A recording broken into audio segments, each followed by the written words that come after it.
So dito sa 4x4 Expo, para siyang gathering ng mga 4x4 enthusiasts. Tapos nandito yung mga quality products and gadgets sa mga rigs natin, especially sa oils like Totachi. Yun ang ginagamit ko sa rig ko, sa Hilux ko. I only trust Totachi with my oil.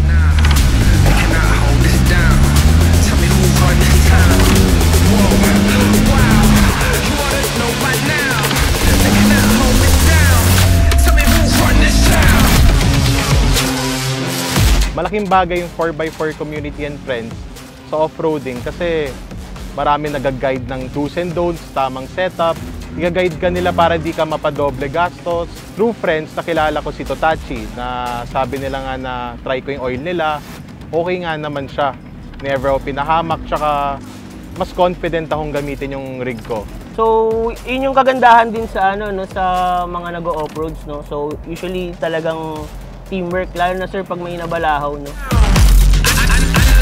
Well, first time ko sa ganyan, pinahiram lang sa akin ng tropa. Akala ko madali lang kasi pag tinignan mo, wala, kayang-kaya nila. Kung nandun na, mahirap pala. Pero enjoy, saya, experience talaga.